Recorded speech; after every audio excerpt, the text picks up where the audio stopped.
కృష్ణ భగవానుడు ఉపదేశం చేశాడు, ఇక్కడ అగస్త్య మహర్షి ఉపదేశం చేస్తున్నారు. గమ్మత్ ఏమిటంటే రాముడికి అనేకమైన అస్త్రములను ఉపదేశం చేసిన వాళ్ళు ఉన్నారు. బ్రహ్మాస్త్రము, యామ్యాస్త్రము, ఐంద్రాస్త్రము, వారుణాస్త్రము, తర్వాత పాశుపతాస్త్రము, ఇవన్నీ ఉపదేశం చేశారు. ఇవాల్టి రోజున మనం ధనుర్వేదంలో ఉన్న అస్త్రాలని ఉపదేశం పొందడానికి వీలు కుదరదు. కానీ మీకు రామాయణంలో ఎక్కడా ఏ దేవతని ఉద్దేశించి కూడా 24,000 శ్లోకాలలో ప్రత్యక్షంగా ఒక దేవతా స్తోత్రములనేటివి కనపడవు. ఒక్క ఆదిత్య హృదయ స్తోత్రాన్ని ఒక్కదానే మహర్షి కటాక్షించారు. అది కూడా ఎంతసేపు ఎలా కటాక్షించారో తెలుసా అండి? ఆదిత్య హృదయానికి ఒక రహస్యం ఉంది. మీరు బ్రహ్మాస్త్రం పొందలేరు, ఐంద్రాస్త్రాన్ని పొందలేరు, యామ్యాస్త్రాన్ని పొందలేరు, వాయవ్యాస్త్రాన్ని పొందలేరు. అందుకే అక్షర రూపమైన అస్త్రాన్ని ఎంతకాలమునకు మీరు పొందేటట్టుగా మహర్షి జాతికి చేసిన కృప ఆదిత్య హృదయం. ఆదిత్య హృదయం మీ అమ్ముల పొదిలో ఉంటే రాముడి దగ్గర ఎన్ని అస్త్రాలు ఉన్నాయో అన్ని అస్త్రాలు మీరు చేతిలో పట్టేసుకున్నట్టే. అంత శక్తివంతం ఆదిత్య హృదయం. అందుకే మహర్షి దాన్ని ఉపదేశం చేస్తూ 31 శ్లోకాలు మాత్రమే చెప్పారు. 31 శ్లోకాల్లో అవి ప్రారంభం చెయ్యడం కూడా తతో యుద్ధ పరిశ్రాంతం అంటూ మొదలవుతుంది. తత్వతో మొదలైన కాండ సుందరకాండ. తతో రావణ నీతాయా సీతాయా శత్రుకర్షణ అని మొదలైంది. తత్వతో మొదలై తత్వతో పూర్తయింది సుందరకాండ. మళ్ళీ తత్తుతో ప్రారంభమైనటువంటి మహోత్కృష్టమైన స్తోత్రం ఆదిత్య హృదయం. అందుకే తతో యుద్ధ పరిశ్రాంతం అంటూ మొదలుపెట్టారు. గమ్మత్ ఏమిటంటే ఈ 31 శ్లోకాల్లోనూ మొట్టమొదటి శ్లోకాన్ని మీకు అగస్త్య మహర్షి వచ్చి చూసి కిందకి దిగారు అనేటటువంటి పరిచయ శ్లోకంగా పక్కన పెడితే 30 శ్లోకాలు మిగులుతాయి. 30 శ్లోకాల్లో మొట్టమొదటి 8 శ్లోకాలు మీకు అంగన్యాస కరన్యాసాలకి, తదనంతరం ఆ 8 శ్లోకాలు ఆ స్వరూప విశేషణానికి సరిపోతే చివరి 8 శ్లోకాలు అనంతరమైన ఫలసిద్ధిని చెప్తే ఇంకా మిగిలిపోయేటటువంటివి అటు 8 ఇటు 8 16 శ్లోకాలు వెళ్ళిపోతే మొట్టమొదట మీకు పరిచయం చేసినటువంటి శ్లోకం ఒకటి వెళ్ళిపోతే ఎన్ని వెళ్ళిపోయేప్పటికి 9 9 18 శ్లోకాలు వెళ్ళిపోతే ఇంకా 12 శ్లోకాలు మిగుతాయి. 8 కాదు, 9 9 అటు 9 ఇటు 9 తీస్తే 18 పోతే 12 శ్లోకాలు ఉంటాయి. 18 12 30 మొట్టమొదటిది అగస్త్య మహర్షి కిందకి దిగినటువంటి శ్లోకం. 31 శ్లోకాలు. మీకు గమ్మత్ ఏమిటో తెలుసా అండి? ఆదిత్య హృదయాన్ని మీరు ఎప్పుడు చదవాలి అంటే అగస్త్య మహర్షి చెప్పేశారు. కాంతారేషు భయేషు చ, మీరు మహారణ్యంలో ఉండండి, మీరు విపరీతమైనటువంటి భయాన్ని పొంది ఉండండి, ఏదైనా ప్రమాదం వచ్చేస్తూ ఉండనివ్వండి. మీకు మిగిలినటువంటి దేవతల్ని ఉపాసన చెయ్యాలంటే మీరు మనస్సు లోపల దర్శనం చెయ్యాలి. మీ మనస్సు ఖేదాన్ని పొందేసింది అనుకోండి ఎప్పుడైనా, అప్పుడు మీరు ఏ మంత్రాన్ని ఉపాసన చేస్తున్నారో ఆ స్వరూపాన్ని నిలబెట్టడం కష్టం. ప్రార్థనా శ్లోకం చేసినా నిలబడదు. పైగా బీజాక్షరాలతో కూడుకున్నటువంటి మంత్రములు చెయ్యాలంటే, అటువంటి ఉపాసన చెయ్యాలంటే దానికి ఒక ప్రత్యేకమైన పద్ధతి ఉంటుంది. ఎప్పుడు పడితే అప్పుడు మంత్రం చేయడానికి వీల్లేదు. అది స్నానం చెయ్యాలి, దానికి కొన్ని నియమాలు ఉంటాయి. ఆ నియమాలు పాటించి మంత్రం చెయ్యాలి. ఆదిత్య హృదయానికి మీకు ఆ బాధ లేదు. మీరు నడుస్తూ కూర్చుని నిలబడి అరణ్యంలో ఉండండి, ఎక్కడ మీకు భయం వేయనివ్వండి. ఒక్కసారి మీకు అదృష్టం ఏమిటంటే సూర్యుడు ఎప్పుడూ ఆకాశంలో ఉంటాడు. నేను సూర్యుడిని చూడలేదన్న వెర్రివాడు ప్రపంచంలో ఉండడు. కళ్ళు మూస్తే సూర్యదర్శనం అయిపోతుంది మీకు. అటువంటి కానీ ఒక్కటి జ్ఞాపకం పెట్టుకోండి, ఆదిత్య హృదయం చదివేటప్పుడు కళ్ళు మూసి నమస్కారం చేస్తే సూర్యోదయం అవుతున్న సూర్యుడిని ఉపాసన చేయాలి. ఉపాసన చేసి 3 సార్లు చదవమని ఇందులో మహర్షి చెప్పారు. కానీ 12 12 ఆదిత్యుల్ని అందులో ఉపాసన చెప్పారు. అందుకే నిన్నటి రోజున ఇక్కడ ఆదిత్య హృదయం జరిగితే 12 మాటలు అందరితో చెప్పించడానికి కారణం అది. అందుకని మీకు మిగిలినటువంటి దేవతా స్వరూపాలు ఈ కంటితో చూడ్డానికి కుదరదు. ఒక్క సూర్యనారాయణమూర్తిని మాత్రం మీరు ఈ కంటితో చూడొచ్చు ఎదురుగుండా. ఈ కంటితో చూసి దర్శనం చేసి నమస్కారం చేసుకోవచ్చు. చేసేసి మీరు ఎలా ఉండండి, మీకు చాలా భయం వేసేసింది అనుకోండి, వెంటనే ఒక్కసారి కళ్ళు మూసుకుని తతో యుద్ధ పరిశ్రాంతం సమరే చింతయా స్థితం రావణంచాగ్రతో దృష్ట్వా యుద్ధాయ సముపస్థితం, తప్పులు లేకుండా 31 శ్లోకాల్ని కంగారు కంగారుగా కాకుండా ఉచ్చారణ దోషం లేకుండా చదివితే ఎంతసేపు పడుతుందో తెలుసా అండి? ఖచ్చితంగా సూర్యమండలాంతర్వర్తి అయినటువంటి భగవానుడు సూర్యబింబంగా ఆకాశంలోకి వచ్చి ప్రస్ఫుటంగా ఉదయించడానికి ఎంత సమయం పడుతుందో ఆదిత్య హృదయం చదవడానికి అంతే సమయం పడుతుంది. అలా దాన్ని తీసుకొచ్చారు మహర్షి. వేదంలో ఉన్నటువంటి సమస్త సారాన్ని పిండి ఆదిత్య హృదయంలో పెట్టేశారు.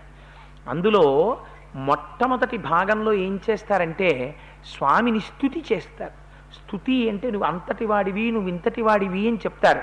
రశ్మిమంతం సముద్యంతం దేవాసుర నమస్కృతం పూజయస్వ వివస్వంతం భాస్కరం భువనేశ్వరం సర్వదేవాత్మకోహేష తేజస్వీ రశ్మిభావన ఏష దేవాసురగణాన్ లోకాన్ పాతి గభస్తిభిః ఏష బ్రహ్మా చ విష్ణుశ్చ శివ స్కంధ ప్రజాపతి అని చెప్తారు. తర్వాత ఏం చేస్తారంటే మీకు తెలిసి కానీ తెలియక కానీ ఆదిత్య హృదయం చదివేటప్పుడు నుతి వెళ్ళిపోతుంది అందులో.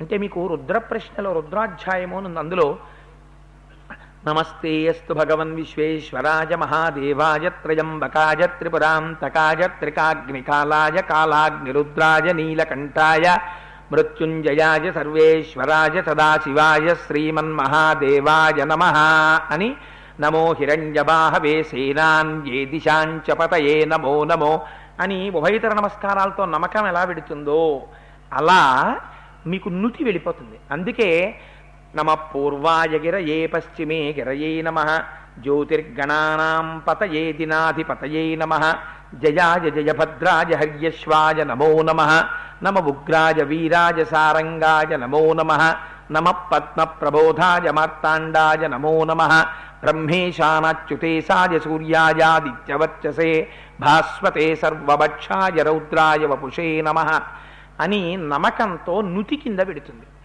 అలా నుతి కింద వెళ్ళడంలో ఏమవుతుందంటే మీకు తెలియకుండానే దాని శబ్దశక్తి చేత దాన్ని పలికేటట్టు పలకడం మీరు అలవాటు చేసుకున్నారనుకోండి, మీ లోపల నుంచి ఒక ఉత్సాహం పుడుతుంది. అది గురుముఖత ఉపదేశాన్ని కూడా పొందారనుకోండి మూలమంత్రంతో, ఇంకా దాని శక్తి కవచం కట్టేసుకున్నట్టే.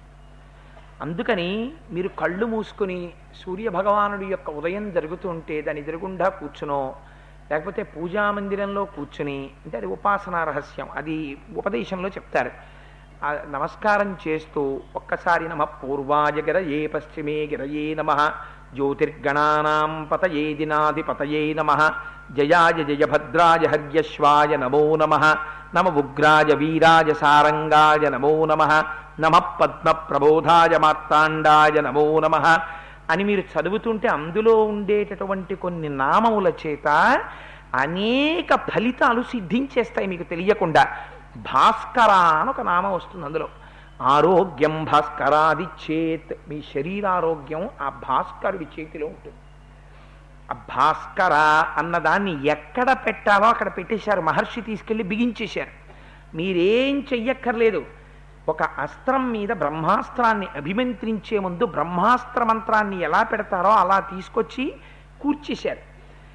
కొన్ని మంత్రాలు కొందరు మాత్రమే చెయ్యాలి. ఆదిత్య హృదయానికి ఉన్న గొప్పతనం ఏమిటో తెలుసా అండి? అందరూ చదువుకోవచ్చు.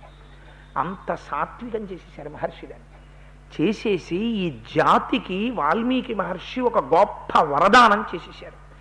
అబ్బాయి మీకు ఏ కోరికలు ఉంటాయో నాకు తెలుసు, మీ అందరి కోరికలు సిద్ధించడానికి మీ అందరికీ ఒక అపురూపమైన బహుమతి ఇచ్చేస్తున్నాను.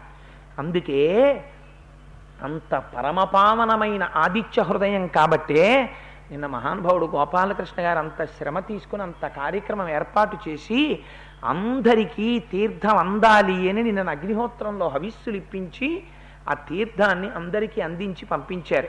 వారు కూడా పండితులు కూడా ఎంత బాగా చేశారంటే నిజంగా వారికి మనం ఏమిచ్చి రుణం తీర్చుకుంటాం.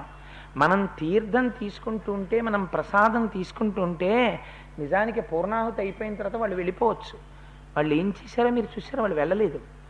వేదం నడుస్తుంటే వేదము యొక్క పన్నాలు చదువుతుంటే ఆ శబ్దశక్తికి దేవతలందరూ నిలబడి ఉంటారు. వేదం అంత గొప్పది. వేదం చదవడం అంటే మాటలు కాదు, ఇది జన్మజన్మాంతర సుకృతం వేదం చదువుకోవడం. అందుకే కదా ఆ రోజున మహానుభావుడు ఆ రామకృష్ణ అవధానులు గారు వస్తే అంత పొంగిపోయాం.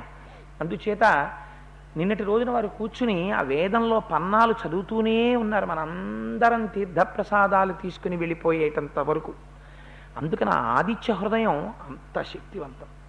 అంత శక్తివంతమైన ఆదిత్య హృదయంలో స్వామిని అనేక రూపాలతో కీర్తిస్తారు. ఈయనలో అన్ని స్వరూపాలు కలిసిపోయాయి అంటారు.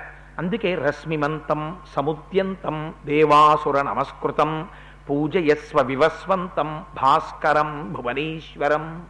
ఆయన కిరణములు చొచ్చుకుని వెళ్ళనటువంటి ప్రదేశం ఉండదు. భాస్వరం ప్రకాశింపచేస్తాడు, చీకటిని పోగొడతాడు, అందరినీ మేల్కొలుపుతాడు.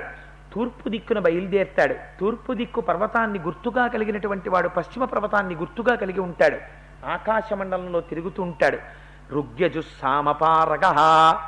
అరుగ్వేదం అంటే వాక్కు, యజుర్వేదం అంటే కర్మ, సామవేదం అంటే హృదయంలో ఉండేటటువంటి సామ్యబుద్ధి, సౌమ్యమైన బుద్ధి.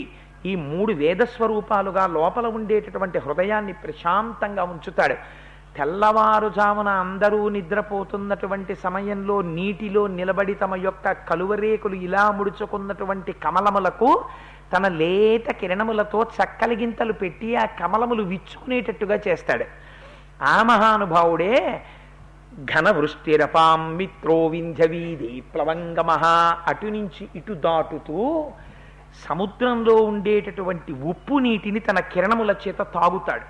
తాను ఎలా పుచ్చుకుంటాడో తిరిగి తాను అలా ఇచ్చేస్తాడు. తప్ప తన దాచుకోవడం చేత కానివాడు పరబ్రహ్మస్వరూపుడు.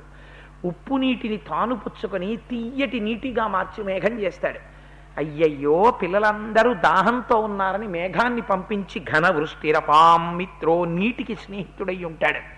ఆదిత్య హృదయం చదివితే లోకంలో ఉన్న వాళ్ళందరూ ఆదిత్య హృదయాన్ని చదివితే వానలు పడకపోవడం అన్నది ఉండదు. అపాం మిత్రో, ఆయన నీటికి మిత్రుడు. అందుకే నీటిని వర్షింపచేస్తాడు. మళ్ళీ అపాం మిత్రో వింధ్యవీధి ప్లవంగమ.